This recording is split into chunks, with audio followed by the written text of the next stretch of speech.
Kiai Haji Muhammad Hasyim Asy'ari, kakek dari Gus Dur, adalah pendiri Pondok Pesantren Tebu Ireng Jombang, tokoh ulama dan pendiri Nahdlatul Ulama, organisasi Islam terbesar di Indonesia, bahkan di Asia Tenggara. Namanya sudah tidak asing di telinga orang Indonesia. Pahlawan nasional yang merupakan salah satu tokoh besar Indonesia di abad 20. Kiai Haji Muhammad Hasyim Asy'ari lahir di Gedang, Jombang, Jawa Timur, hari Selasa Kliwon 24 Zulhijjah 1287 Hijriah, bertepatan dengan 14 Februari 1871 Masehi. Kiai Haji Hasyim Asy'ari adalah putra ketiga dari 11 bersaudara.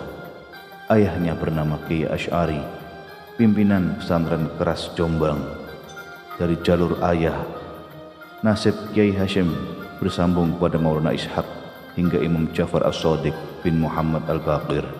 Sedang ibunya bernama Halimah, putri Kiai Utsman, pendiri dan pengasuh pesantren Gedang, Jawa Timur. Kiai Utsman juga merupakan seorang pemimpin thariqah ternama pada akhir abad 19. Dari garis ibu, Kiai Hasyim merupakan keturunan ke-8 dari Joko Tingkir atau Sultan Hadiwijaya, Raja Pajang. Sehingga jika dilihat dari nasab, beliau adalah seorang sayyid, keturunan Rasulullah Muhammad SAW. Kemampuan Kiai Hasyim dalam ilmu hadis diwarisi dari gurunya Syekh Mahfud At-Tirmizi di Mekah. Selama 7 tahun Kiai Hasyim berguru kepada Syekh ternama asal Pacitan, Jawa Timur itu. Di samping Syekh Mahfud, Syekh Hasyim juga menimba ilmu kepada Syekh Ahmad Khatib Minangkabau. Kepada kedua guru besar itu pula lah Kiai Haji Ahmad Dahlan, pendiri Muhammadiyah, berguru. Sehingga antara Kiai Haji Hasyim Asy'ari dan Kiai Haji Ahmad Dahlan adalah sebetulnya tunggal guru. Pada tahun 1924, Raja Saudi Arabia Ibnu Saud berencana menjadikan mazhab Salafi Wahabi sebagai mazhab resmi negara. Dia juga berencana menghancurkan semua peninggalan sejarah Islam yang selama ini banyak diziarahi kaum muslimin karena dianggap mereka sebagai perbuatan yang bid'ah. Di Indonesia, rencana tersebut mendapat sambutan hangat di kalangan modernis seperti Muhammadiyah di bawah pimpinan Ahmad Dahlan maupun SII di bawah Hos Cokro Aminoto.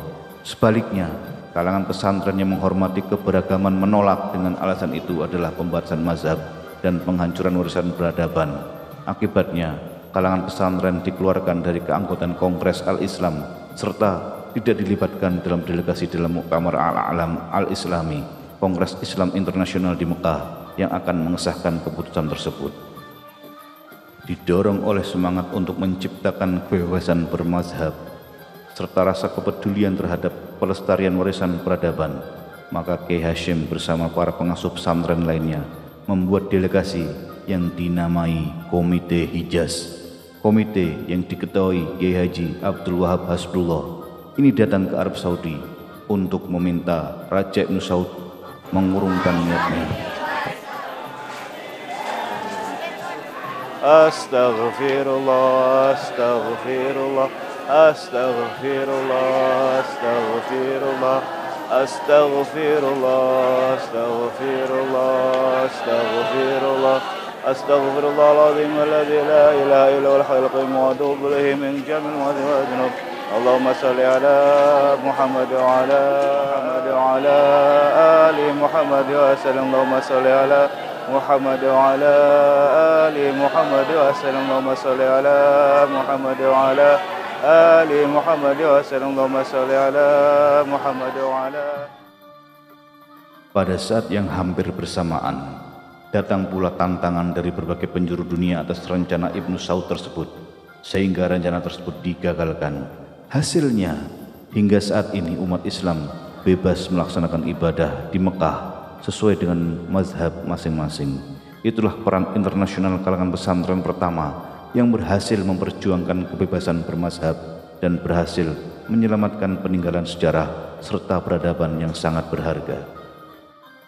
pada tanggal 16 Rajab 1344 Hijriah atau 31 Januari 1926 Masehi, akhirnya organisasi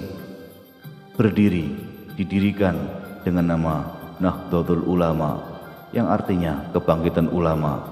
Kiai Hasyim dipercaya sebagai Rais Akbar pertama. Kelak Jamiah ini menjadi organisasi dengan anggota terbesar di Indonesia, bahkan di Asia, dan sekarang ini di dunia. Kiai Hasyim Asy'ari lahir tahun 1871 dan wafat tahun 1947 Masehi di kompleks makam Tebu Ireng ini. Selain makam Kiai Hasyim Asy'ari dan putra-putranya, juga terdapat makam Kiai Haji Abdurrahman Wahid, Presiden Republik Indonesia yang juga Ketua Nahdlatul Ulama. Beliau lahir tahun 1940 dan wafat tahun 2009 Masehi. Banyak sumber yang mengatakan bahwa Gus Dur lahir pada tanggal 4 Agustus 1940.